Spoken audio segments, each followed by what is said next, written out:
घर घर नौकरी एक नारा पंजाब दा दिता पंजाब दे मुख मंत्री कैप्टन अमरिंदर सिंह जी ने। उन्हें कहा सी 2017 विच जे मैनू पंजाबी मुख मंत्री दी गद्दी ते बिठा देणगे ते मैं पंजाब दे सारे यूथ भी छड्ड दो, हरेक घर विच एक एक नौकरी जरूर दूँगा। अज तुहानूं दिखाउने आ ये नौकरियां वाले, ये पंजाब दे बेरोजगार ने। ये कल्ले बेरोजगार भी नहीं गे, ये वड्डियां वड्डियां योगतावां रखते ने और ये जो मंगते ने विभाग विच असामियां भी खाली ने। पर कैप्टन अमरिंदर सिंह जी अपने सत्ता के अखीरले साल च पहुँच गए ने, पर इन्हां दे पल्ले निराशा पई है। अज नौकरियां लैण आए सी, की मिलिया जी अज? बस ਉਹੀ सर ਪਹਿਲਾਂ ਵਾਂਗ ਲਾਰਾ ਮਿਲਿਆ। ਅੱਜ ਵੀ ਲਾਰਾ ਲਾਇਆ ਤੇ ਕੋਈ ਅਸ਼ਵਾ ਮੀਟਿੰਗ ਸਾਡੀ ਅੱਜ ਸੁਰੇਸ਼ ਕੁਮਾਰ ਜੀ ਨਾਲ ਸੀਗੀ, ਨਾਲ ਸਿੱਖਿਆ ਸਕੱਤਰ ਕ੍ਰਿਸ਼ਨ ਕੁਮਾਰ ਜੀ ਸੀਗੇ। ਸਾਡੀ 5 ਜਥੇਬੰਦੀਆਂ ਦਾ ਜੋ ਬੇਰੁਜ਼ਗਾਰ ਸਾਂਝਾ ਮੋਰਚਾ ਬਣਿਆ ਹੋਇਆ, ਜੋ ਕਿ ਪਿਛਲੇ 84 ਦਿਨ ਤੋਂ ਸਿੱਖਿਆ ਮੰਤਰੀ ਸ਼੍ਰੀ ਵਿਜੇ ਇੰਦਰ ਸਿੰਗਲਾ ਜੀ ਦੀ ਕੋਠੀ ਅੱਗੇ ਪੱਕਾ ਮੋਰਚਾ ਲਗਾਈ ਬੈਠੇ ਨੇਗੇ, ਤੇ ਉਹਨਾਂ ਦੀ ਅੱਜ ਮੀਟਿੰਗ ਸੀਗੀ। ਤੇ ਬਸ ਉਹੀ ਲਾਰਾ ਤੇ ਕੋਈ ਆਸ਼ਵਾਸਨ ਨਹੀਂ, ਕੁਛ ਨਹੀਂ। टोटल किन्ने जे तुसीं सांझे मोर्चे ਜਿਹੜੇ ਤੁਹਾਨੂੰ ਦਿਸਦੇ ਨੇ ਵੀ ਇਹ ਬੇਰੁਜ਼ਗਾਰ ਨੇ? ਸਾਡੀ ਲਗਭਗ ਜੇ ਅਸੀਂ 5 ਜਥੇਬੰਦੀਆਂ ਦੀ ਗਿਣਤੀ ਲਾ ਕੇ ਚੱਲੀਏ ਤਾਂ ਲਗਭਗ 40 ਤੋਂ 50 ਹਜ਼ਾਰ ਘੱਟੋ ਘੱਟ ਵੀ ਲਾਈਏ ਜੇ ਸਾਡੀ ਗਿਣਤੀ ਹੈਗੀ ਹੈ। ਤੇ ਜੋ ਕਿ ਵੱਖ-ਵੱਖ ਜਿਹੜੇ ਹੈਗੀ ਜਥੇਬੰਦੀਆਂ ਆਪਣੀ ਆਪਣੀ ਨੌਕਰੀ ਦੀ ਜਿਹੜੀ ਹੈਗੀ ਕੈਟਾਗਰੀਆਂ ਕਿਹੜੀਆਂ ਟੀਚਰ ਨੇ ਸਾਰੇ? ਹਾਂਜੀ, ਇਹਦੇ ਵਿੱਚ ਬੀਐਡ ਟੈਟ ਪਾਸ ਟੀਚਰ ਨੇ ਜੀ, ਆਰਟ ਐਂਡ ਕਰਾਫਟ ਯੂਨੀਅਨ ਹੈ, ਹੈਲਥ ਵਰਕਰ ਨੇ, ਮਲਟੀਪਰਪਜ਼ ਪੀਟੀਆਈ ਯੂਨੀਅਨ ਆ ਤੇ ਡੀਪੀਆਈ 873 ਯੂਨੀਅਨ ਹੈ ਜੀ।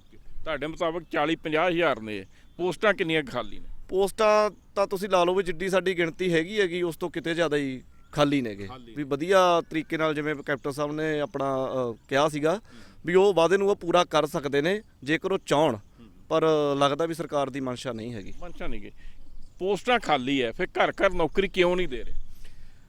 ਸਰਕਾਰ ਹੈ ਜਿਹੜੀ ਕਿਤੇ ਆਪਣੇ ਵਾਅਦੇ ਤੋਂ ਭੱਜਦੀ ਨਜ਼ਰ ਆ ਰਹੀ ਹੈ, ਕਿਉਂਕਿ ਕੈਪਟਨ ਸਾਹਿਬ ਨੇ ਕਿਹਾ ਸੀ ਕਿ ਘਰ ਘਰ ਰੁਜ਼ਗਾਰ ਦੇਵਾਂਗੇ, ਪਰ ਰੁਜ਼ਗਾਰ ਦੇ ਵਾਅਦੇ ਤੋਂ ਸਰਕਾਰ ਭੱਜ ਚੁੱਕੀ ਹੈ। ਜਿਹੜੀਆਂ ਪੋਸਟਾਂ ਨੇ ਉਹ ਕਿਤੇ ਅੰਦਰ ਖਾਤੇ ਖਤਮ ਕਰੀਆਂ ਜਾ ਰਹੀਆਂ ਨੇਗੀਆਂ, ਉਹ ਬੇਰੁਜ਼ਗਾਰਾਂ ਨੂੰ ਦਿੱਤੀਆਂ ਨਹੀਂ ਜਾ ਰਹੀਆਂ ਜੀ, ਦਿੱਤੀਆਂ ਨਹੀਂ ਜਾ ਰਹੀਆਂ, ਖਤਮ ਕੀਤੀਆਂ ਜਾ ਰਹੀਆਂ।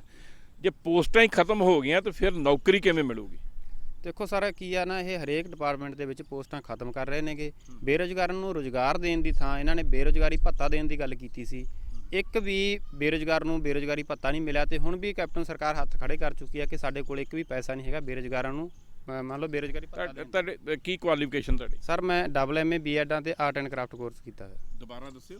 AA BEd ਟੈਟ ਪਾਸ ਅਤੇ ਆਰਟ ਐਂਡ ਕਰਾਫਟ। ਕਿਹੜੀ ਨੌਕਰੀ ਮੰਗਦੇ ਜੀ? ਸਰ ਮੈਂ BEd ਟੈਟ ਪਾਸ ਦੇ ਤੌਰ ਤੇ ਮੈਂ BEd ਅਧਿਆਪਕ ਦੀ ਜਾਂ ਆਰਟ ਐਂਡ ਕਰਾਫਟ ਅਧਿਆਪਕ ਲੱਗਣ ਦੀ ਮੈਂ ਯੋਗਤਾ ਰੱਖਦਾ। ਜੇਕਰ ਆਪਾਂ ਗੱਲ ਕਰੀਏ ਆਰਟ ਐਂਡ ਕਰਾਫਟ ਅਧਿਆਪਕ ਦੀ ਤਾਂ 2012 ਦੇ ਵਿੱਚ ਮਹਿਜ 100 ਪੋਸਟ ਆਈ ਸੀ, ਉਸ ਤੋਂ ਬਾਅਦ 2021 ਚੜ੍ਹ ਚੁੱਕਿਆ, ਤੇ ਪਰੰਤੂ ਅਜੇ ਤੱਕ ਕੋਈ ਵੀ ਆਰਟ ਐਂਡ ਕਰਾਫਟ। ਤੁਸੀਂ ਇਹ ਸਾਰੀ ਯੋਗਤਾ ਕਿਹੜੇ ਸਾਲ 'ਚ ਕਰ ਲਈ ਕਲੀਅਰ? ਸਰ ਮੈਨੂੰ 2 ਸਾਲ ਹੋ ਗਏ ਇਹ ਆਪਦੀ ਯੋਗਤਾ ਪੂਰੀ ਕਰ ਚੁੱਕੇ ਨੂੰ। ਓਕੇ, ਤੇ ਹੁਣ ਤੁਹਾਡੀ ਕਿੰਨੀ ਉਮਰ ਕਿੰਨੀ ਹੈ? ਸਰ ਮੇਰੀ 31 ਸਾਲ ਦੀ ਉਮਰ ਹੋ ਚੁੱਕੀ ਆ। ਓਕੇ, ਤੇ ਹਜੇ ਵੀ ਸਰਕਾਰ ਦੇ ਵੱਲ ਅਸੀਂ ਦੇਖ ਰਹੇ ਹਾਂ, ਐਜੀਟੇਸ਼ਨ ਕਰ ਰਹੇ ਹਾਂ। ਐਜੀਟੇਸ਼ਨ ਕਰੇ ਬਿਨਾ ਕੈਪਟਨ ਸਰਕਾਰ ਦੇ ਕੰਨਾਂ ਤੇ ਜੂ ਨਹੀਂ ਸਰਕਣੀ। ਤੁਸੀਂ ਦੋਸਤ ਕੀ ਨਾ ਤੁਹਾਡਾ? ਅਮਨਦੀਪ ਸੇਖਾ ਜੀ। ਅਮਨਦੀਪ, ਤੁਸੀਂ ਕੀ ਯੋਗਤਾ ਤੁਹਾਡੀ? ਸਰ ਮੈਂ MA BEd ਪੀਟੈਟ ਕਲੀਅਰ ਹੈ, ਮੇਰਾ ਸੀਟੈਟ ਕਲੀਅਰ ਹੈ ਸਰ। ਉਮਰ ਕਿੰਨੀ? 33 ਸਾਲ ਸਰ। 33 ਸਾਲ ਉਮਰ। ਸੰਘਰਸ਼ ਕਿੰਨੇ ਸਾਲਾਂ ਤੋਂ ਕਰ ਰਹੇ? ਸਰ 3 ਸਾਲ ਤੋਂ ਲਗਾਤਾਰ ਸਾਡਾ ਸੰਘਰਸ਼ ਚੱਲ ਰਿਹਾ ਜੀ। ਕੀ ਲੱਗਦਾ ਕੁਝ ਮਿਲੂ? ਸਰ ਲੱਗ ਨਹੀਂ ਰਿਹਾ, ਕਿਉਂਕਿ ਲਾਸਟ ਟਾਈਮ ਵੀ ਅਸੀਂ 7 ਮਹੀਨੇ DC ਦਫ਼ਤਰ ਦੇ ਬਾਹਰ ਸਾਡਾ ਸੰਗਰੂਰ ਵਿਖੇ ਧਰਨਾ ਚੱਲਦਾ ਰਿਹਾ ਜੀ। ਹੁਣ ਵੀ ਅਸੀਂ 84 ਦਿਨ ਤੋਂ ਸਿੱਖਿਆ ਮੰਤਰੀ ਵਿਜੇ ਇੰਦਰ ਸਿੰਗਲਾ ਜੀ ਦੀ ਕੋਠੀ ਅੱਗੇ ਬੈਠੇ ਹਾਂ, ਪਰ ਹਾਲੇ ਤੱਕ ਸਾਨੂੰ ਕਿੰਨੀਆਂ ਮੀਟਿੰਗਾਂ ਮਿਲ ਚੁੱਕੀਆਂ ਨੇ, ਉਹਦੇ ਵਿੱਚ ਹਰ ਵਾਰ ਸਾਨੂੰ ਲਾਰਾ ਲਗਾਇਆ ਜਾਂਦਾ ਜੀ। ਲਾਰਾ ਲੱਗਦਾ ਜੀ। ਤੁਸੀਂ ਕੀ ਨਾ ਤੁਹਾਡਾ? ਮੇਰਾ ਨਾਮ ਗੁਰਸੰਤ ਸਿੰਘ ਜੀ।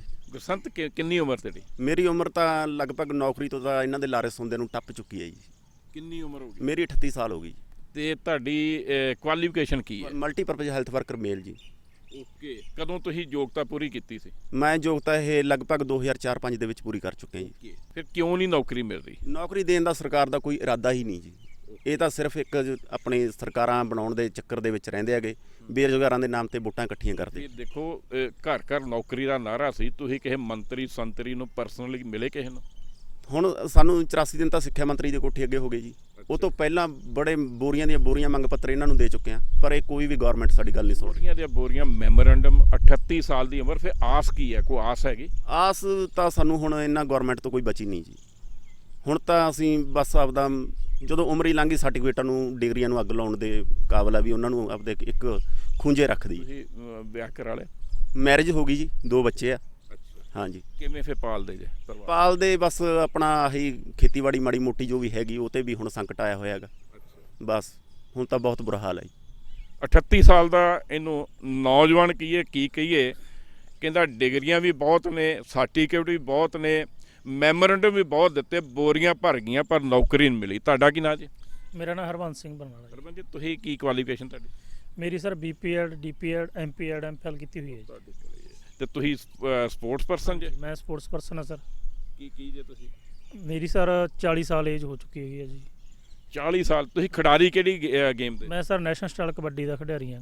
ਤੇ ਫਿਰ ਨੌਕਰੀ ਕਿਉਂ ਨਹੀਂ? ਇੰਨੇ ਕੁ ਜ਼ਿਆਦਾ ਸਾਡੇ ਕੈਂਡੀਡੇਟ ਹੋ ਗਏ ਕਿਉਂਕਿ ਅਸੀਂ 2000 ਤੋਂ ਲੈ ਕੇ 2020 ਤੱਕ 20 ਸਾਲਾਂ ਦੇ ਵਿੱਚ ਸਿਰਫ 130 ਡੀਪੀ ਭਰਤੀ ਕੀਤੇ ਨੇ ਇਹਨਾਂ ਨੇ, ਜਿਹੜੇ ਖੇਡਾਂ ਦੇ ਨੇਗੇ। ਤੇ ਮੈਨੂੰ ਲੱਗਦਾ ਹੁਣ ਤੇ ਕੋਈ ਪੋਸਟਾਂ ਵੀ ਖਤਮ ਕਰਤੀਆਂ, ਕੋਈ ਸ਼ਿਫਟ ਕਰਤੀਆਂ ਪੋਸਟ। ਬਿਲਕੁਲ ਸਰ, ਹਾਂ। ਹੁਣ ਪਿਛਲੇ ਜਿਹੇ ਦਿਨਾਂ ਦੇ ਵਿੱਚ ਜਿਹੜੀ ਇਹਨਾਂ ਨੇ ਪਹਿਲੇ ਹੀ ਕੰਮ ਕਰ ਰਹੇ ਸੀਗੇ ਪੱਕੇ ਤੌਰ ਤੇ ਪੀਟੀਆਈ, ਉਹਨਾਂ ਨੂੰ ਚੱਕ ਕੇ ਇਹਨਾਂ ਨੇ ਉਸ ਦੇ ਵਿਦ ਪੋਸਟ, ਉਸੇ ਤਨਖਾਹ ਦੇ ਉੱਤੇ ਇਹਨਾਂ ਨੇ ਐਲੀਮੈਂਟਰੀ ਜਿਹੜੇ ਅਫਸਰ ਬਣਾ ਦਿੱਤਾ ਸਕੂਲਾਂ ਦੇ ਵਿੱਚ, ਔਰ ਉਹ ਜਿਹੜੀ ਪੋਸਟ ਤੋਂ ਲੈ ਕੇ ਆਏ ਨੇ ਸਕੂਲ ਦੇ ਵਿੱਚੋਂ ਖਾਲੀ ਕਰਕੇ ਉਹ ਪੋਸਟ ਉੱਥੋਂ ਖਤਮ ਕਰ ਦਿੱਤੀ ਹੈਗੀ। ਤੁਸੀਂ ਮੈਨੂੰ ਇੱਕ ਵਾਰੀ ਫਿਰ ਦੱਸੋ, ਕੁਆਲੀਫਿਕੇਸ਼ਨ ਕਿਹੜੀ ਤੇ ਕਦੋਂ ਤੁਸੀਂ ਇਹ ਕੰਪਲੀਟ ਕੀਤੀ?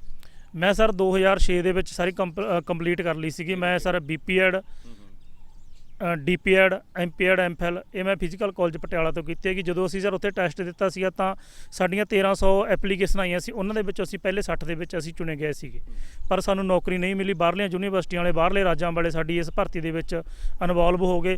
ਅੱਜ ਸਾਨੂੰ ਸਰਕਾਰ ਕਹਿ ਰਹੀ ਸੀ ਵੀ ਅਸੀਂ ਸੋਚ ਰਹੇ ਹਾਂਗੇ ਵੀ ਜਿਹੜੇ ਬਾਹਰਲੇ ਬੰਦਿਆਂ ਨੂੰ ਅਸੀਂ ਨੌਕਰੀ ਨਹੀਂ ਦੇਣੀ ਹੈਗੀ, ਪੰਜਾਬ ਦੇ ਵਰਗ ਨੂੰ ਰੱਖਾਂਗੇ। ਪਰ ਜਦੋਂ ਅਸੀਂ ਕਿਹਾ ਵੀ ਸਾਡੇ ਦੇ ਜਿਹੜੀ ਓਪਨ ਮੈਰਿਟ ਸੀਗੀ ਉਹਦੇ ਵਿੱਚ 243 ਬੰਦੇ ਭਰਤੀ ਹੋ ਗਏ ਜੀ, ਫਿਰ ਉਹਨਾਂ ਦਾ ਕੀ ਕੀਤਾ ਜਾਵੇ? ਅਸੀਂ ਉਹਨਾਂ ਨੂੰ ਕਿਹਾ ਵੀ ਸਾਡੀ ਜਿਹੜੀ ਚਲੋ ਇਹ ਜ਼ਿਰਾ ਤੇ ਬਹੁਤ ਹੋ ਗਈ। ਮੈਨੂੰ ਦੱਸੋ ਖੇਡਣਾ ਕਦੋਂ ਸ਼ੁਰੂ ਕੀਤਾ, ਕਿਹੜੀ ਉਮਰ? ਖੇਡਣਾ ਸਰ ਮੇਰੇ ਜਿੱਥੋਂ ਤੱਕ ਯਾਦ ਆ ਵੀ 4ਥੀ ਕਲਾਸ ਦੇ ਵਿੱਚ ਮੈਂ ਪ੍ਰਾਇਮਰੀ ਖੇਡਾਂ ਦੇ ਵਿੱਚੋਂ ਪਾਰਟਿਸਿਪੇਟ ਕੀਤਾ ਸੀਗਾ। ਉਸ ਟਾਈਮ ਮੈਂ ਵਧੀਆ ਪਲੇਅਰ ਕਰਕੇ ਚੁਣਿਆ ਗਿਆ ਸੀਗਾ। ਸਟੇਟ ਲੈਵਲ ਤੱਕ ਖੇਡ ਕੇ ਆਇਆ ਹੈਗਾ। ਇੱਥੋਂ ਯੂਨੀਵਰਸਿਟੀ ਪਾਰਟਿਸਿਪੇਟ ਕੀਤਾ ਸੀਗਾ ਪਟਿਆਲੇ ਤੋਂ, ਤੇ ਇਹ ਮੇਰੇ ਲੈਵਲ ਨੇਗੇ ਸਰ। ਔਰ ਮੈਂ ਪਿਛਲੇ 4-5 ਸਾਲਾਂ ਤੋਂ ਨੈਸ਼ਨਲ ਪੱਧਰ ਤੱਕ ਦੇ ਬੱਚੇ ਲੈ ਕੇ ਜਾਣਾਗਾ। ਪ੍ਰਾਈਵੇਟ ਸਕੂਲ ਦੇ ਵਿੱਚ ਕੰਮ ਕਰਦੇ ਸੀ, 12 ਸਾਲ ਹੋ ਗਏ, ਔਰ ਕਰੋਨਾ ਕਾਲ ਦੇ ਵਿੱਚ ਸਾਨੂੰ ਘਰੇ ਬਿਠਾ ਦਿੱਤਾ। ਹੁਣ ਸਾਡਾ ਕੋਈ ਗੁਜ਼ਾਰਾ ਨਹੀਂ ਹੈਗਾ ਸਰ। ਇੱਕ ਕੌਮੀ ਕਬੱਡੀ ਖਿਡਾਰੀ ਤੇ ਡਿਗਰੀਆਂ ਤਾਂ ਮੈਨੂੰ ਤੇ ਹਲੇ ਯਾਦ ਨਹੀਂ ਹੋਈਆਂ, ਸ਼ਾਇਦ ਸਰਕਾਰ ਯਾਦ ਕਰ ਲੇ। ਤੇ 40 ਸਾਲ ਦੀ ਉਮਰ ਤੇ ਨੌਕਰੀ ਭਾਲਦਾ। ਤੁਹਾਡਾ ਕਿੰਨਾ ਦੋਸਤ? ਹਰਜਿੰਦਰ ਸਿੰਘ ਚੁਨੀਰ ਜੀ। ਇਹ ਤੁਹਾਡੀ ਕੀ ਕੁਆਲੀਫਿਕੇਸ਼ਨ ਹੈ? ਮੇਰੀ ਕੁਆਲੀਫਿਕੇਸ਼ਨ ਹੈ ਜੀ art and craft, BEd, TET pass ਔਰ ਐਮਏ। ਉਮਰ ਮੇਰੀ 35 ਸਾਲ ਹੈ ਜੀ। ਕਿਤੇ ਨੌਕਰੀ ਕਿੰਨੇ ਸਾਲ ਤੱਕ ਮਿਲਦੀ? ਨੌਕਰੀ 37 ਸਾਲ ਤੱਕ ਮਿਲਦੀ ਹੈ।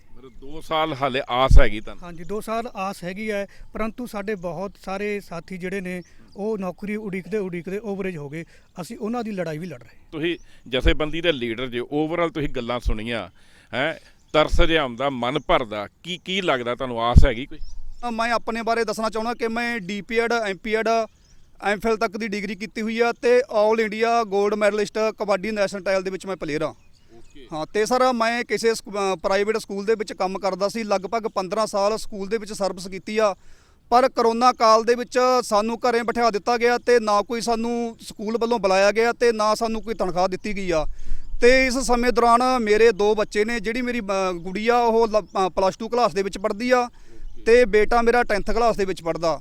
ਹੁਣ ਅਸੀਂ ਸਰਕਾਰ ਤੋਂ ਇੱਕ ਆਸ ਰੱਖੀ ਸੀ ਕਿ ਸ਼ਾਇਦ ਸਰਕਾਰ ਸਾਡੀ ਸੁਣ ਲਵੇ, ਕਿਉਂਕਿ ਜਿਸ ਤਰ੍ਹਾਂ ਸਾਥੀ ਨੇ ਦੱਸਿਆ ਹਰਬੰਸ ਸਿੰਘ ਜੀ ਨੇ ਕਿ 14 ਸਾਲਾਂ ਬਾਅਦ ਜਿਹੜੀ ਸਾਡੀ ਭਰਤੀ ਇਹ ਆਈ ਆ, ਪਰ ਫਿਰ ਵੀ ਸਾਨੂੰ ਸਰਕਾਰ ਨਹੀਂ ਲੱਗਦਾ ਕਿ ਕਿਸੇ ਪੱਖੋਂ ਆਪਣੀ ਜਿਹੜੀ ਬਾਂਹ ਉਹ ਫੜਾ ਰਹੀ ਹੈ ਜੀ। ਤੁਹਾਡੀ ਉਮਰ ਕਿੰਨੀ? ਮੇਰੀ ਉਮਰ ਸਰ 42 ਸਾਲ ਹੋ ਚੁੱਕੀ ਹੈ ਜੀ। 42 ਸਾਲ ਤੁਹਾਡੀ ਉਮਰ ਤੇ ਤੁਹਾਡਾ ਬੇਟਾ ਤੇ ਗੱਭਰੂ ਹੋ ਗਿਆ। ਇਹਦਾ ਮਤਲਬ ਹੁਣ ਤੇ ਕੁਝ ਸਾਲਾਂ ਨੂੰ ਤੁਸੀਂ ਉਹ ਆਪਣੇ ਮੁੰਡੇ ਦੀ ਨੌਕਰੀ ਭਾਲ ਕਰੋਗੇ? ਸਰ ਮੇਰੇ ਮੁੰਡੇ ਤੋਂ ਵੱਡੀ ਜਿਹੜੀ ਮੇਰੀ ਲੜਕੀ ਆ +2 ਕਲਾਸ ਦੇ ਵਿੱਚ ਪੜ੍ਹਦੀ ਆ, ਲਗਭਗ 18 ਸਾਲ ਉਮਰ ਹੋ ਚੁੱਕੀ ਆ। ਮੈਨੂੰ ਲੱਗਦਾ ਸਾਡੇ ਬੱਚੇ ਵੀ ਵਿਆਹੁਣ ਦੇ ਕਾਬਲ ਹੋ ਚੁੱਕੇ ਨੇ, ਪਰ ਸਾਨੂੰ ਨੌਕਰੀ ਨਹੀਂ ਮਿਲਦੀ। ਮੈਨੂੰ ਤਾਂ ਇਹ ਲੱਗ ਰਿਹਾ ਕਿ ਸ਼ਾਇਦ ਕੋਈ ਇਸ ਤਰ੍ਹਾਂ ਦੀ ਪੋਸਟ ਨਿਕਲੂ, ਮੈਂ ਤੇ ਮੇਰਾ ਬੇਟਾ ਅਸੀਂ ਇੱਕ ਜਗ੍ਹਾ ਤੇ ਬਹਿ ਕੇ ਇਕੱਠੀ ਇਮਤਿਹਾਨ ਦੇਵਾਂਗੇ। ਤੁਹਾਡਾ ਕੀ ਨਾਮ ਦੋਸਤ? ਸਰ ਮਨਜੀਤ ਸਿੰਘ ਮੇਰਾ ਨਾਮ ਹੈ ਜੀ, ਔਰ ਮੈਂ ਪੀਟੀਆਈ ਵੱਲੋਂ ਜੀ। ਸਾਡਾ ਜਿਹੜਾ ਕਿੰਨੀ ਉਮਰ ਤੁਹਾਡੀ? 30 ਹੈ। ਅੱਜ ਮੀਟਿੰਗ ਹੋਈ ਹੈ, ਇਹਦੇ ਵਿੱਚ ਵੀ ਇੱਕ ਸਾਨੂੰ ਜਿਹੜੀ ਮਿੱਠੀ ਗੋਲੀ ਦੇ ਦਿੱਤੀ ਗਈ ਆ, ਜਿਹਦੇ ਵਿੱਚ ਪਹਿਲਾਂ ਵੀ ਸਾਡੀ ਜਿਹੜੀ ਇਹਨਾਂ ਸਕੱਤਰ ਸਾਹਿਬ ਨਾਲ ਪਹਿਲਾਂ ਵੀ ਮੀਟਿੰਗਾਂ ਹੋਈਆਂ ਨੇ, ਉਹਦੇ ਵਿੱਚ ਕੋਈ ਸਿੱਟਾ ਵਧੀਆ ਨਹੀਂ ਸਾਨੂੰ ਮਿਲਿਆ। ਔਰ ਲਗਭਗ ਸਾਨੂੰ 3 ਮਹੀਨੇ ਹੋ ਗਏ ਨੇ ਜਿਹੜਾ ਐਜੂਕੇਸ਼ਨ ਮਿਨਿਸਟਰ ਦੇ ਕੋਠੀ ਦੇ ਸਾਹਮਣੇ ਬੈਠੇ ਹੋਏ ਆ, ਬਟ ਸਾਨੂੰ ਕੋਈ ਇਸ ਚੀਜ਼ ਦਾ ਕੋਈ ਹੱਲ ਨਹੀਂ ਮਿਲ ਰਿਹਾ ਜੀ। ਹੱਲ ਨਹੀਂ ਮਿਲ ਰਿਹਾ। ਤੁਹਾਡਾ ਕੀ ਨਾਮ ਜੀ? ਮੇਰਾ ਸਰ ਹਰਦੀਪ ਸਿੰਘ ਜੀ। ਤੇ ਕੀ ਕੁਆਲੀਫਿਕੇਸ਼ਨ? ਸਰ ਮੇਰੀ ਬੀਪੈਡ ਬੀਐਡ ਤੇ ਐਮ ਇੰਗਲਿਸ਼। ਲੱਗਦਾ ਤੁਸੀਂ ਵੀ ਤਕੜੇ ਪਲੇਅਰ ਜੇ ਹੈ ਨਾ? ਇਹ ਕਿਹੜੀ ਗੇਮ ਤੱਕ? Volleyball sir. ਵਾਲੀਬਾਲ। ਹਾਂਜੀ ਕਦੋਂ ਕੀਤੀ ਕੁਆਲੀਫਿਕੇਸ਼ਨ ਤੁਸੀਂ? ਸਰ ਮੇਰੀ ਬੀਪੈਡ ਜਿਹੜੀ ਹੈਗੀ ਉਹ 2007-8 ਦੀ ਪਾਸ ਆਊਟ ਆ ਜੀ ਮੈਂ, ਤੇ ਬੀਐਡ ਮੇਰੀ 8-9 ਦੀ, ਐਮ ਇੰਗਲਿਸ਼ ਉਸ ਤੋਂ ਬਾਅਦ ਦੀ ਹੈ ਸਰ। ਤੇ ਇਹ ਗੇਮ ਕਦੋਂ ਸ਼ੁਰੂ ਕੀਤੀ ਸੀ, ਕਿਹੜੇ ਲੈਵਲ ਤੇ? ਗੇਮ ਸਰ ਮੈਂ ਪਲੱਸ 2 ਤੋਂ ਸ਼ੁਰੂ ਕਰ ਦਿੱਤੀ ਸੀ ਤੇ ਮੈਂ ਸਟੇਟ ਲੈਵਲ ਪਲੇਅਰ ਹਾਂ ਵਾਲੀਬਾਲ। ਖਿਡਾਰੀਆਂ ਲਈ ਤੇ ਸਪੈਸ਼ਲ ਕੋਟਾ ਹੁੰਦਾ, ਚੱਕ ਲੈਂਦੇ ਨੇ ਸਰਕਾਰ ਉਸੇ ਤਰ੍ਹਾਂ ਹੀ। ਸਰ ਉਸ ਕੋਟੇ ਦੇ ਤਹਿਤ ਇਹ ਆ ਵੀ ਹੁਣ ਸਾਡੇ ਜਿੱਦਾਂ ਭਰਤੀ ਕੀਤੀ ਇਹਨਾਂ ਨੇ 14 ਸਾਲ ਬਾਅਦ ਭਰਤੀ ਆ, ਉਹਦੇ 'ਚ ਨਾ ਮਤਲਬ 16 ਕੈਂਡੀਡੇਟ ਅਜੇ ਵੀ ਬਾਹਰ ਨੇ, ਮਤਲਬ ਉਹ ਪਤਾ ਨਹੀਂ ਕਦੋਂ ਭਰਤੀ ਹੋਣਗੇ ਜਾਂ ਉਸ ਤੋਂ ਬਾਅਦ ਸਟੇ ਲੱਗੀ। ਜਿੱਦਾਂ ਹੁਣ ਅੱਜ ਸਾਨੂੰ ਇੱਕ ਨਵਾਂ ਲੋਲੀਪੌਪ ਮਿਲਿਆ ਵੀ ਤੁਹਾਨੂੰ ਅਸੀਂ ਨਵੀਆਂ ਪੋਸਟਾਂ 'ਚ ਕੰਸੀਡਰ ਕਰਾਂਗੇ ਏਜ ਰਿਲੈਕਸੇਸ਼ਨ ਦੇ ਕੇ। ਬਟ ਮੈਂ ਗੱਲ ਕਹਿਣਾ ਪੁੱਛਣਾ ਚਾਹੁੰਦਾ ਪੰਜਾਬ ਦੀ ਜਨਤਾ ਤੋਂ ਵੀ ਨਵੀਂ ਤੁਸੀਂ ਸਾਨੂੰ ਰਿਲੈਕਸੇਸ਼ਨ ਦੇ ਦੋਗੇ, ਬਟ ਜਿਹੜੇ ਅਸੀਂ 2007 ਦੇ ਪਾਸ ਆਊਟ ਆ 2021 ਚੱਲਦਾ ਸੀ, 14 ਸਾਲ ਵਾਲੇ 2020 ਨਾਲ ਕਿਵੇਂ ਕੰਸੀਡਰ ਕਰਾਂਗੇ ਅਸੀਂ? ਉਹਨਾਂ ਕਿਸ ਤਰ੍ਹਾਂ ਪਾਰਟਿਸਪੇਟ ਮਤਲਬ ਉਹਨਾਂ ਨੂੰ ਕਿਸ ਤਰ੍ਹਾਂ ਅਸੀਂ ਕੰਪੀਟ ਕਰਾਂਗੇ? ਥੋੜਾ ਬਹੁਤਾ ਤੁਸੀਂ ਏਜ ਰਿਲੈਕਸੇਸ਼ਨ ਦੇਤੀ, ਬਟ ਘੱਟੋ ਘੱਟ ਇਹ ਵੀ ਹੋਣਾ ਚਾਹੀਦਾ ਨਾ ਵੀ ਜੇ ਤੁਹਾਨੂੰ ਪਾਸ ਆਊਟ ਕਦੋਂ ਦਿਓ, ਤੁਹਾਨੂੰ ਅਸੀਂ ਉਸ ਸਿਸਟਮ ਦੇ ਹਿਸਾਬ ਨਾਲ, ਜੇ ਅਸੀਂ 2007 ਦੇ ਪਾਸ ਹੋਣਾ 6 ਮਹੀਨੇ ਦਾ ਇੱਕ ਨੰਬਰ ਦਿਓ, ਘੱਟੋ ਘੱਟ ਅਸੀਂ ਉਸ ਲੈਵਲ 'ਤੇ ਤਾਂ ਆਈਏ। ਸਾਨੂੰ 3 ਸਾਲ ਦਾ ਏਜ ਰਿਲੈਕਸੇਸ਼ਨ ਦੇ ਦੋਗੇ, ਸਾਨੂੰ ਕੀ ਫਾਇਦਾ ਉਸ ਚੀਜ਼ ਦਾ? ਸਿਰਫ ਅਸੀਂ ਉਹਦੇ 'ਚ ਐਲੀਜੀਬਿਲਟੀ ਬਣ ਗਈ ਸਾਡੀ, ਹੋਰ ਤਾਂ ਕੋਈ ਸਾਨੂੰ ਮਤਲਬ ਸਾਨੂੰ ਹੋਰ ਕੁਝ ਤਾਂ ਮਿਲਿਆ ਨਹੀਂ। ਅਸੀਂ ਸਿਰਫ ਅਪਲਾਈ ਕਰਾਂ, ਜਿੱਥੇ ਅਸੀਂ ਪਹਿਲਾਂ 700 1000 ਫੀਸ ਭਰੀ ਆ, 1000 ਹੋਰ ਭਰ ਦਾਂਗੇ। ਸਾਰੀ ਵਿਥਿਆ ਸੁਣ ਲਈ ਹੈ, ਤੁਸੀਂ ਲੀਡਰ ਜੇ, ਅਗਲੀ ਰਣਨੀਤੀ ਕੀ ਬਣਾਈ ਤੇ? ਸਰ ਅਗਲੀ ਰਣਨੀਤੀ ਸਾਡੀ ਇਹੀ ਹੈ ਵੀ ਅੱਜ ਲਾਰਾ ਮਿਲਿਆ ਤੇ ਹੁਣ ਅਸੀਂ ਇਸ ਤੋਂ ਵੀ ਜਿਹੜਾ ਹੈਗਾ ਤਿੱਖਾ ਸੰਘਰਸ਼ ਕਰਾਂਗੇ, ਕੋਈ ਗੁਪਤ ਐਕਸ਼ਨ ਜਿਹੜਾ ਹੈਗਾ ਲਿਖਾਂਗੇ। ਪਰ ਫਿਰ ਵੀ ਸਾਡੀ ਜਾਣੀ ਇਹ ਤਰਾਸਦੀ ਆ ਵੀ ਅਸੀਂ 84 ਦਿਨ ਤੋਂ ਉੱਥੇ ਬੈਠੇ ਆ ਤੇ ਇੱਕ ਦਿਨ ਵੀ ਸਿੱਖਿਆ ਮੰਤਰੀ ਵਿਜੇਂਦਰ ਸਿੰਗਲਾ ਜੀ ਆਪਣੇ ਘਰ ਨਹੀਂ ਆਏ ਤੇ ਨਾ ਆ ਕੇ ਉੱਥੇ ਸਾਡੀ ਉਹਨਾਂ ਨੇ ਸਾਰ ਲਈ ਹੈ। ਕਿਹੜੀ 31 ਦਸੰਬਰ 31 ਦਸੰਬਰ 2020 ਤੋਂ ਅੱਜ ਤੱਕ ਉਹ ਆਪਣੇ ਘਰ ਨਹੀਂ ਆਏ। ਆਪਣੇ ਘਰ ਨਹੀਂ ਆਏ, ਨਾ ਸਾਨੂੰ ਉਹਨਾਂ ਨੇ ਕੋਈ ਆ ਕੇ ਵੀ ਚਲੋ ਸਾਨੂੰ ਕੋਈ ਦਿਲਾਸਾ ਦੇਣ ਵੀ ਹਾਂ ਵੀ ਤੁਹਾਨੂੰ ਅਸੀਂ ਆਹ ਦਿੰਨੇ ਆ। ਜਿਸ ਤਰ੍ਹਾਂ ਅਸੀਂ ਟੈਟ ਪਾਸ ਬੀਐਡ ਯੂਨੀਅਨ ਨੂੰ ਮੈਂ ਬਿਲੋਂਗ ਕਰਦਾ, ਘੱਟੋ ਘੱਟ 15-20 ਹਜ਼ਾਰ ਸਾਡੇ SST ਹਿੰਦੀ ਪੰਜਾਬੀ ਦੇ ਜਿਹੜੇ ਬੇਰੁਜ਼ਗਾਰ ਹੈਗੇ ਨੇਗੇ, ਤੇ ਉਹਨਾਂ ਨੂੰ ਅਸੀਂ ਪਿੱਛੇ ਜੇ RTI ਪਾ ਕੇ ਇਹਨਾਂ ਤੋਂ ਜਾਣਕਾਰੀ ਮੰਗੀ ਸੀਗੀ ਵੀ ਸਾਡੀਆਂ ਕਿੰਨੀਆਂ ਕੁ ਪੋਸਟਾਂ ਖਾਲੀ ਨੇ, ਤਾਂ ਸਾਡੇ ਕੋਲ 4 ਜ਼ਿਲ੍ਹਿਆਂ ਦਾ ਅੰਕੜਾ ਆਇਆ ਜਿਹਦੇ ਵਿੱਚ ਵੱਡੀ ਪੱਧਰ ਦੇ ਉੱਪਰ SST ਹਿੰਦੀ ਪੰਜਾਬੀ ਦੀਆਂ ਪੋਸਟਾਂ ਖਾਲੀ ਸੀ। ਪਰ ਜਦੋਂ ਅਸੀਂ ਅੱਜ ਮਿਲੇ ਇਹਨਾਂ ਨੂੰ ਤਾਂ ਸਿੱਖਿਆ ਸਕੱਤਰ ਸਾਹਿਬ ਨੇ ਸਾਨੂੰ ਕਿਹਾ ਵੀ ਤੁਹਾਨੂੰ ਇਹ ਜਿਹੜੀਆਂ RTI ਨੇ ਗਲਤ ਪ੍ਰੋਵਾਈਡ ਕਰਵਾਤੀਆਂ, ਵੀ ਤੁਹਾਨੂੰ ਇਹ RTI ਦਾ ਜਿਹੜਾ ਡਾਟਾ ਗਲਤ ਤੁਹਾਨੂੰ ਪ੍ਰੋਵਾਈਡ ਕਰਾਤਾ। ਹੁਣ ਮੈਨੂੰ ਕਿੰਨੇ ਗਲਤ ਕਰਵਾਤਾ? ਵੀ ਜਿਨ੍ਹਾਂ ਨੇ ਤੁਹਾਨੂੰ ਜਾਣਕਾਰੀ ਦਿੱਤੀ ਹੈਗੀ, ਹੁਣ ਦੇਖੋ ਜਾਣਕਾਰੀ ਤਾਂ ਡਿਪਾਰਟਮੈਂਟ ਨੇ ਹੀ ਦੇਣੀ ਆ, ਜਦ ਕਿ ਅਸੀਂ ਡਿਪਾਰਟਮੈਂਟ ਤੋਂ RTI ਦਾ ਜਵਾਬ ਮੰਗਿਆਗਾ ਵੀ ਸਾਡੇ ਡਿਪਾਰਟਮੈਂਟ ਦੇ ਬੰਦਿਆਂ ਨੇ ਤੁਹਾਨੂੰ ਗਲਤ ਜਾਣਕਾਰੀ ਦੇਤੀ ਵੀ ਇਹ ਤਾਂ ਪੋਸਟਾਂ ਖਾਲੀ ਵੀ ਨਹੀਂ, ਪਰ ਕੀਤਾ ਕੀ ਇਹਨਾਂ ਨੇ, ਉਹ ਪੋਸਟਾਂ ਇਹਨਾਂ ਨੇ ਖਤਮ ਕਰਤੀਆਂ। ਤੇ ਸਾਨੂੰ ਐਡਾ ਵੱਡਾ ਮਤਲਬ ਇਹਨਾਂ ਨੇ ਸਾਨੂੰ ਭੱਦਾ ਮਜ਼ਾਕ ਕੀਤਾ ਸਾਡੇ ਨਾਲ ਵੀ ਤੁਹਾਡੀ ਜਿਹੜੀ RTI ਆ, ਜਿਹੜੀ ਤੁਸੀਂ ਜਾਣਕਾਰੀ ਦੇਖੋ ਅਸੀਂ ਮਸਾਂ ਪੈਸੇ ਖਰਚ ਕੇ ਉਹ ਜਾਣਕਾਰੀ ਲਈ ਤੇ ਇੱਕ ਹੋਪ ਹੋਈ ਵੀ ਦੇਖੋ ਸਕੂਲ ਦੇ ਵਿੱਚ ਕਿੰਨੀਆਂ ਪੋਸਟਾਂ ਖਾਲੀ ਨੇ, ਵੀ ਸਰਕਾਰ ਕੋਲੇ ਜਾਵਾਂਗੇ ਦਿਖਾਵਾਂਗੇ, ਸ਼ਾਇਦ ਉਹਨਾਂ ਕੋਲੇ ਜਾਣਕਾਰੀ ਨਾ ਹੋਵੇ। ਕਿ ਗੁਪਤ ਐਕਸ਼ਨ ਕਰਾਂਗੇ, ਕਿ ਮਤਲਬ ਉਹਦਾ ਕੀ ਅਰਥ ਹੋਇਆ? ਉਹਦਾ ਇਹੀ ਹੈ ਜੀ ਵੀ ਦੇਖੋ ਹੁਣ ਅਸੀਂ ਉੱਥੇ ਸ਼ਾਂਤੀਪੂਰਵਕ ਬੈਠੇ ਆ, ਐਕਸ਼ਨ ਸਾਡਾ ਸ਼ਾਂਤੀਪੂਰਵਕ ਹੀ ਹੋਊਗਾ, ਪਰ ਸਰਕਾਰ ਨੂੰ ਅਸੀਂ ਦੱਸ ਦਿਆਂਗੇ ਵੀ ਤੁਸੀਂ ਬੇਰੁਜ਼ਗਾਰਾਂ ਨਾਲ ਜਿਹੜਾ ਇਹ ਤੁਸੀਂ ਭੱਦਾ ਮਜ਼ਾਕ ਕਰ ਰਹੇ ਹੋ ਵੀ ਹੁਣ ਜ਼ਿਆਦਾ ਟਾਈਮ ਨਹੀਂ ਚੱਲਣਾ, ਆਰ ਪਾਰ ਦੀ ਲੜਾਈ ਲੜਾਂਗੇ। ਆਰ ਪਾਰ ਦੀ ਲੜੋਗੇ, ਕੀ ਹੋਊਗੀ ਆਰ ਪਾਰ ਦੀ ਲੜਾਈ? ਆਰ ਪਾਰ ਦੀ ਲੜਾਈ ਤਾਂ ਇਹ ਹੋਊਗੀ ਵੀ ਸੰਘਰਸ਼ ਤਿੱਖਾ ਕਰਕੇ ਅਸੀਂ ਜਿਹੜਾ ਸਰਕਾਰ ਨੇ ਘਰ ਘਰ ਨੌਕਰੀ ਦਾ ਵਾਅਦਾ ਕੀਤਾ ਸੀ, ਲੋਕਾਂ ਨੂੰ ਜਾਗਰਿਤ ਕਰਾਂਗੇ ਵੀ ਜਿਹੜੀ ਸਰਕਾਰ ਹੈ ਘਰ ਘਰ ਨੌਕਰੀ ਦੇ ਵਾਅਦੇ ਤੋਂ ਭੱਜ ਚੁੱਕੀ ਹੈ। ਪੰਜਾਬ ਦੇ ਨੌਜਵਾਨਾਂ ਨਾਲ ਜਿਹੜਾ ਬੇਰੁਜ਼ਗਾਰੀ ਭੱਤੇ ਤੋਂ ਵਾਅਦਾ ਕੀਤਾ ਸੀ 2500 ਰੁਪਏ, ਉਸ ਤੋਂ ਭੱਜ ਚੁੱਕੀ ਹੈ ਤੇ ਹੋਰ ਬਹੁਤ ਸਾਰੇ ਇਸ ਤਰ੍ਹਾਂ ਜਿਹੜੇ ਵੋਟਾਂ ਨੂੰ ਲਵਾਉਣੇ ਵਾਅਦੇ ਕੀਤੇ ਸਨ ਉਹਨਾਂ ਤੋਂ ਭੱਜ ਚੁੱਕੀ ਹੈ। ਤੇ ਸਰਕਾਰ ਦੇ ਖਿਲਾਫ ਪ੍ਰਚਾਰ ਕਰਾਂਗੇ ਤੇ ਤਿੱਖੇ ਐਕਸ਼ਨ ਕਰਕੇ ਸਰਕਾਰ ਨੂੰ ਕੋਸ਼ਿਸ਼ ਕਰਾਂਗੇ ਜਿਹੜਾ ਸਮਾਂ ਰਹਿੰਦਾ ਤੇ ਕਿਤੇ ਸਰਕਾਰ ਜੇ ਤੁਸੀਂ ਦੱਸ ਰਹੇ ਜੇ ਵੀ ਤੁਸੀਂ ਹੁਣ ਅੱਗੇ ਨਵੀਂ ਪੌਂਦ ਨੂੰ ਖਡਾਉਂਦੇ ਜੇ, ਉਹਨਾਂ ਨੂੰ ਆਪਣੀ ਵਿਥਿਆ ਵੀ ਦੱਸਦੇ ਜੇ ਵੀ ਤੁਸੀਂ ਖੇਡ ਕੇ ਕੀ ਪੱਲੇ ਪਿਆ?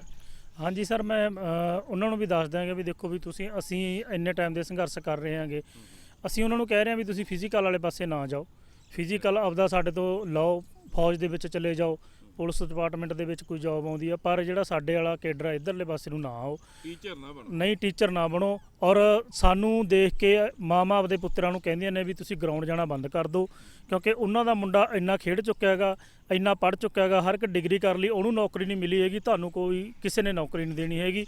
ਔਰ ਜਿਹੜੀ ਅੱਜ ਪੰਜਾਬ ਦੀ ਤਰਾਸਦੀ ਹੈਗੀ, ਪੰਜਾਬ ਦੇ ਜਿਹੜੇ ਗਰਾਊਂਡ ਨੇਗੇ ਉਹ ਸ਼ਾਮਾਂ ਨੂੰ ਦੇਖੋ ਖਾਲੀ ਪਏ ਨੇਗੇ, ਖੇਡਣ ਵਾਲੇ ਬੱਚੇ ਨਹੀਂ ਹੈਗੇ, ਉੱਥੇ ਨਸ਼ੇੜੀਆਂ ਦਾ ਤਾਂਤਾ ਲੱਗਿਆ ਰਹਿੰਦਾ ਗਾ।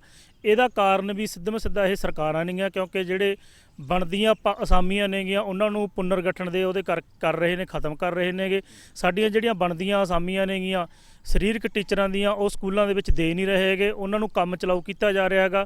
ਪਿੱਛੇ ਜੇ ਸਰਕਾਰ ਇਹਨਾਂ ਨੇ ਲੈਟਰ ਕੱਢਿਆ ਸੀ ਕ੍ਰਿਸ਼ਨ ਕੁਮਾਰ ਜੀ ਨੇ ਵੀ 15-15 ਦਿਨ ਦਾ ਜਿਹੜੇ ETT ਵਾਲੇ ਸਕੂਲਾਂ ਦੇ ਵਿੱਚ ਕਰ ਰਹੇ ਨੇ ਉਹਨਾਂ ਨੂੰ ਅਸੀਂ ਖੇਡਾਂ ਦਾ ਕੋਰਸ ਕਰਾਵਾਂਗੇ ਤੇ ਉਹਨਾਂ ਤੋਂ ਅਸੀਂ ਖੇਡਾਂ ਵਧੀਆ ਢੰਗ ਦੀਆਂ ਕਰਵਾਵਾਂਗੇ। ਅਸੀਂ ਪੁੱਛਣਾ ਚਾਹੁੰਦੇ ਵੀ ਅਸੀਂ 6-6 7-7 ਸਾਲ ਫਿਜ਼ੀਕਲ ਕਾਲਜ ਪਟਿਆਲੇ ਦੇ ਵਿੱਚੋਂ ਪੜ੍ਹੇ ਹਾਂ, ਆਪ ਖੇਡੇ ਆਂਗੇ, ਕੀ ਅਸੀਂ ਉਹਨਾਂ ਤੋਂ ਵਧੀਆ ਨਹੀਂ ਕਰਾ ਸਕਦੇ? ਉਹ ਸਾਡੇ ਤੋਂ ਵਧੀਆ ਕਰਾਉਣਗੇ।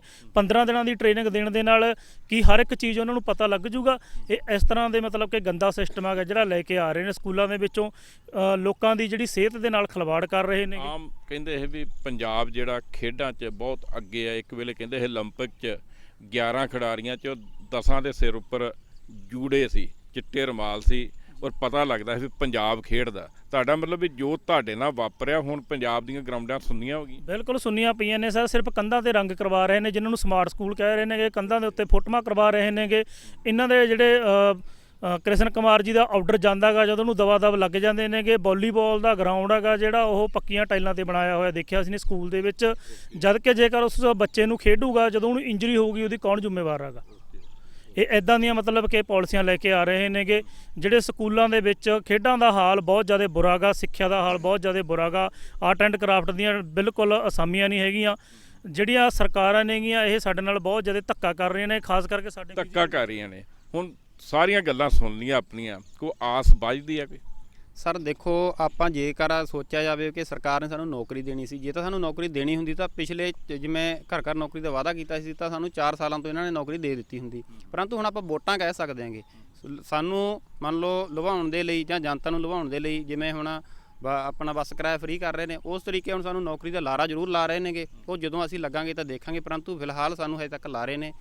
ਸਾਨੂੰ ਫਿਲਹਾਲ ਨੌਕਰੀ ਕੋਈ ਨਹੀਂ ਹੈਗੀ। ਅਖੀਰ 'ਚ ਇੱਕ ਵਾਰੀ ਫਿਰ ਤੁਸੀਂ ਜਿਹੜੀ ਗੱਲ ਕਹੀ ਬੜੀ ਚੁੱਭੀ ਹੈ ਵੀ ਹੁਣ ਲੱਗਦਾ ਇਹ ਹੈ ਵੀ ਤੁਸੀਂ ਆਪਣੇ ਬੇਟੇ ਤੇ ਬੇਟੀ ਲਈ ਵੀ ਨੌਕਰੀ ਭਾਲੋਗੇ ਤੇ ਆਪਣੇ ਵੀ ਭਾਲੋਗੇ, ਕਿਤੇ ਇੱਕ ਦਫ਼ਤਰ 'ਚ ਨਾ ਬਹਿ ਜਾਈਏ।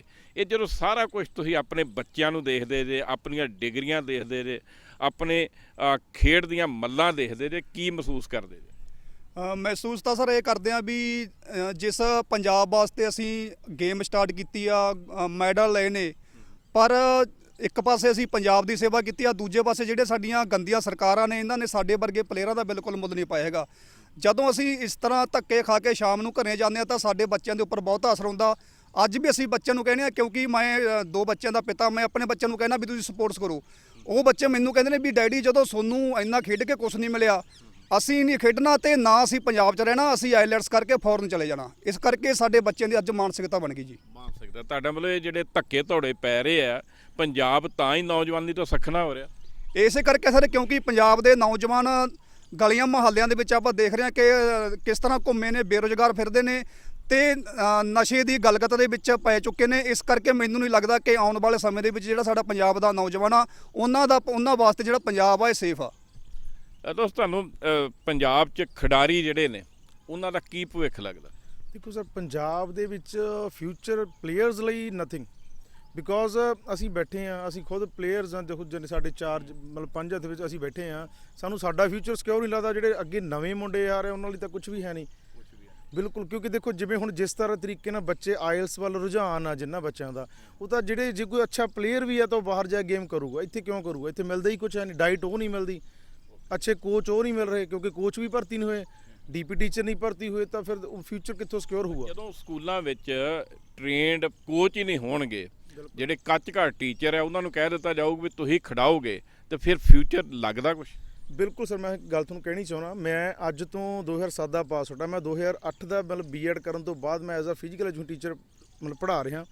ਜੇ ਸਕੂਲ ਦੇ ਵਿੱਚ ਮੈਂ ਹੁਣ ਪਿਛਲੇ 5 ਸਾਲ ਜੌਬ ਕਰ ਰਿਹਾ ਸੀ ਪ੍ਰਾਈਵੇਟ ਸਕੂਲ ਦੇ ਵਿੱਚ, ਪਾਤਰਾਂ ਸਕੂਲ ਆ, ਉਹਨਾਂ ਨੇ ਕਰੋਨਾ ਕਾਲ ਦੇ ਵਿੱਚ ਮੇਰੀ ਸੈਲਰੀ ਮੈਨੂੰ ਪ੍ਰੋਵਾਈਡ ਨਹੀਂ ਕੀਤੀ। ਤੇ ਮੈਂ ਚਲੋ ਮੈਂ ਵੀ ਸਕੂਲ ਨਹੀਂ ਗਿਆ, ਕਿਉਂਕਿ ਦੇਖੋ ਪੈਟਰੋਲ ਫੂਕ ਕੇ ਜਾਣਾ, ਜੇ ਜੁੱਤੀਆਂ ਹੀ ਖਾਣੀਆਂ, ਤਨਖਾਹ ਮਿਲਣੀ ਹੈ ਨਹੀਂ, ਤਾਂ ਫਿਰ ਜਾਣ ਦਾ ਫਾਇਦਾ ਕੀ ਆ? ਤਾਂ ਮੈਨੂੰ ਉਹਨਾਂ ਨੇ ਸਕੂਲ ਦੇ ਵਿੱਚੋਂ ਸਰਕਾਰ ਨੇ ਤੇ ਆਰਡਰ ਕੀਤੇ ਹੈ ਵੀ ਪ੍ਰਾਈਵੇਟ ਸਕੂਲ ਕੋਈ ਤਨਖਾਹ ਰੋਕ ਨਹੀਂ ਸਕਦਾ। ਦੇਖੋ ਇਹਨੇ ਮਿਲੀ ਭੁਗਤਾ।